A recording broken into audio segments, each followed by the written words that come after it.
He didn't look like the kind of guy you'd ever worry about. You know that type of person? Always polite, always smiling, the one you barely notice because nothing about them feels off. That was Daniel. He'd wave at neighbors, hold doors open, sometimes even stop to feed stray dogs on the street. Just normal. Almost too normal. And that's exactly why the story feels so unsettling. Because nothing about him hinted at what would happen next. This all took place in one of those quiet American neighborhoods, the kind with tree-lined streets, parked cars that don't move for days, kids riding bikes in the evening. The kind of place where people feel safe without even thinking about it. Daniel lived right in the middle of it. 33 years old, steady office job, no record, no drama. If you asked anyone around there, they'd probably describe him the same way. A good guy. Not exciting, not suspicious, just good. He kept to himself mostly, had a routine. And if there's one thing people remember, it's routine. Every morning, around 7:30, he'd step out with a coffee in his hand. Same time, same pace, same expression. Not rushed, not distracted, just steady. But here's the thing, people started noticing small changes before everything happened. Nothing dramatic. That's what makes it worse. He looked tired. Like, really tired. Not sleeping well tired, more like something was on his mind tired. He stopped making eye contact as much. Conversations got shorter. And his apartment lights? They'd stay on way past midnight. Now, normally, that wouldn't mean much. People get busy. People get stressed. But looking back, it feels different. Because then came that night. November 14th. Around 2:17 in the morning. A 911 call comes in. A woman, whispering, clearly terrified. She says someone's inside her house.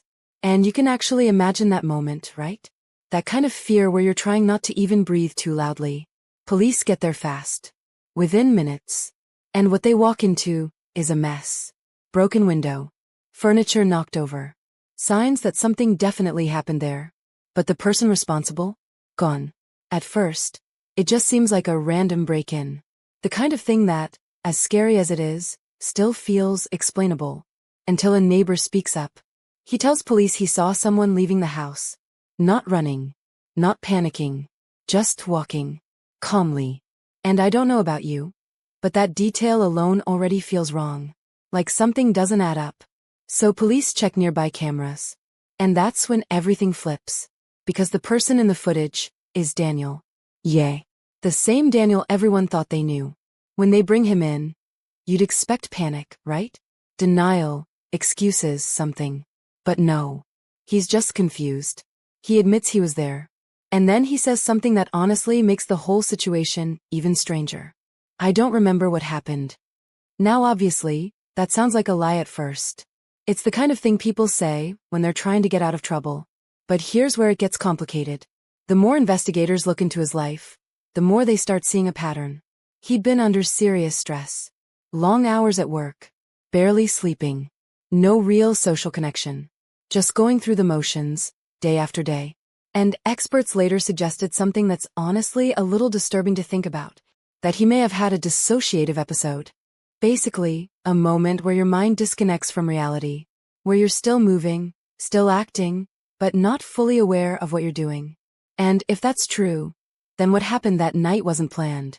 It wasn't building up for months in some obvious way. It was like a switch flipped. One moment he's Daniel, the quiet, normal neighbor. And the next, he's someone else entirely. That's the part that really stays with you. Because it makes you wonder, how much do we actually know about the people around us? Or, even worse, how much do we really know about ourselves? The case shook that entire neighborhood. People started second-guessing everything. Every interaction, every small detail they once ignored. Was there a sign they missed? Or was there really nothing to see until it was too late? And honestly, that's what makes this story so uncomfortable. Not just what happened, but how normal everything felt before it did. If you're into real stories like this, the kind that don't leave your mind easily, go ahead and follow. And check the pinned comment, because the next one is even more unsettling.